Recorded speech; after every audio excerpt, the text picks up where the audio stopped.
Dumela Bakulu, the Nyametisian is here. Meanwhile, Mnangagwa faction declares war on Chiwenga. Zvatotanga muri Zimbabwe vanhu vacho vatotanga kupandukirana. Nyaya kunetsa panapa yandiri kusangana nayo ndikuona yakanyorwa pamapepa nawo akasiyana-siyana. Vari kutaura nyaya yekuti vanhu timu iri rinozvita maloyaut aED Mnangagwa vari kunzi vakutanga kuisira VP Chiwenga gokora. Nyaya yakambonetsa iyo ichinzi vanhu vari kungoramba chikuti 2030 ED anenge achiripo. Vachitaura zvichinzi zvinogona kubohwa successor wacho anenge aripo because anenge achiti kana muri 2030 munhu anenge achiripo iyo agreement yavo ichitaura kuti congress yavo 2027 pova pasirwa mumwe ari kubva anoita next achizonokondichena zvinhu. Why muchiramba muchidaro? So nyaya iri kusangana nayo panapa because this is despite Mnangagwa's last week hinting that he was stepping down in 2028. It was widely believed that Mnangagwa would be succeeded by his deputy Constantino Chiwenga. The two reportedly made a gentleman's agreement in 2017 when Chiwenga helped Mnangagwa oust the late President Robert Mugabe in a military coup that Chiwenga would take over in 2028. Through his spokesperson Joe Charamba, Mnangagwa last week conveyed that he is currently serving his second and final term. So nyaya kuzobuda panapa because General Chiwenga served him in 2017. Now he is the target despite ED's succession statement last week, which faked 2030 mantra dismissal. ZANU-PF Youth Brigade has been unleashed against General. These anti-VP slogans were chanted in the presence of NPC Machacha today. Politics is a dirty game. Vatotanga vakomana vacho vanhu vari vachitaura zvakasiyana-siyana. Why guys nyaya iri kuitika ndeyekudai so hapana asingazvizive. Gore rera rakadyiwa ice cream nyika yese kuzviziva kuti kune ice cream yakambodyiwa muZimbabwe yakanetsa ikapotsa yadzima munhu but VP Chiwenga ndo vanga vari general magore acho iwayo ndo vatakura President ED Mnangagwa nendege. Zvakabuda nyaya yanga iri everywhere.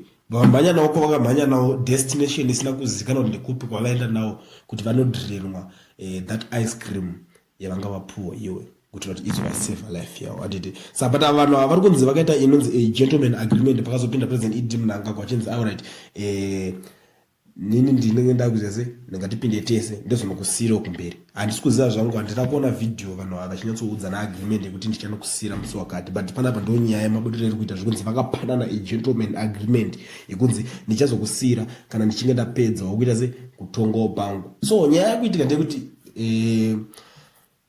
makuru wana ava pavo vatonga vakunopedza pakutaura nyaya yesuccession kuti pachinosirwawo timu manje riri kusapota ED Mnangagwa emakuma loyalties varoramba vakangobayirira pa 2030 ED anenge achiripo kusaziva kuti inyaya yekuti vanenge vakutambiswa mafrandi nerimwe timu rinenge riri behind here because vanhu vakawanda vanenge vachipada panonzi pashuga. Unoona ukatarisa even interview imwe yaitaura Chris Mutsvangu achiti aiwa it's an open game, anyone anokwanisa kungopinda aka replace Mnangagwa.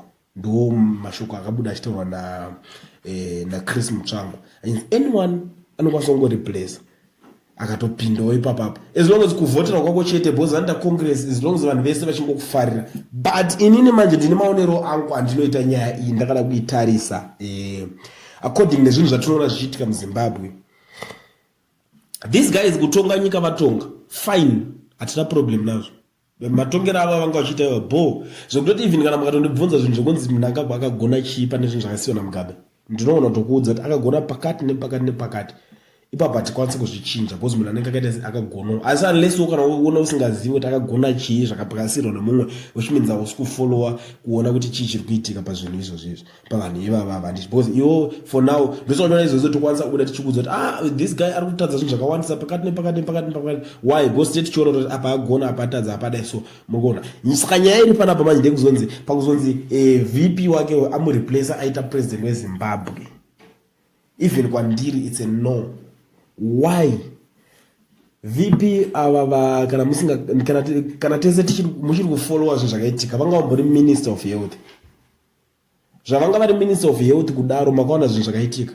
Chicha vakakwanisa kuachieva kuministry of health. Endai kumahospitals izvi munoona mibhedha iriko kwezvezvi. Endai munoona zvipatara zvikoko maternity clinic haina kuvakwa ndozvazvitoriko zvinezvi. Hakuna meshini inorapa cancer mumageneral hospitals akutori usatombonyeberwe hakuna unless wakutoenda zvekumavenues zvemaprivate hospitals but magovernment clinic hatisataona kaineka because dai yakangoiswa chete nhasi mungadai muchingonyaudzwa nyika yese ingadai yakazara kana pazbc kana pamabillboard everywhere muchiudzwa kuti takaiisa.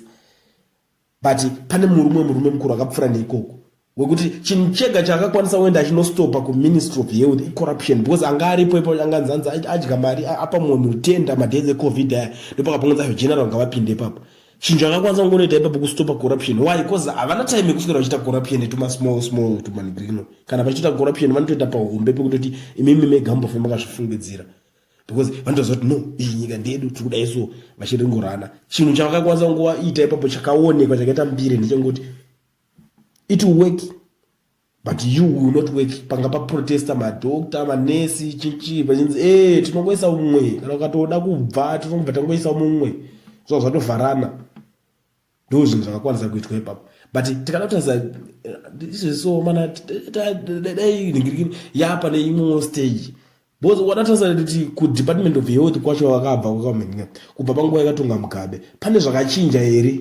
Harare hospital ndozvaingori ndozvainge kangoita madezi akangotonga Mugabe ukaenda kupari ndozvainge kangori pari but pane mumwe munhu wekuti izvezvo akuda kunoema kuti azononzi anokwanisa kusirwawo ipapo kuzotonga nyika yese kopa ministry of health chichakaitika. Anyway, it's a topic for another day but nyaya iripo muri Zimbabwe yandiri kuonawo inini ndeyekuti apapa kune umwe munhu ari kungohwanda asitabudikira mazita ake kuti ataura kuti ndiani akamirira kuya anzi chino chibhakira chekumombe chokuti anoda kuruwa ngosvika chingonoruwa akahwanda bo obva angobudikira kadaro obva atopinda kunzi atotonga. Ndo situation yandiri kuona iri kuitika but munhu wacho asati ataura zita kana kutaurwa zita kuti ndiani.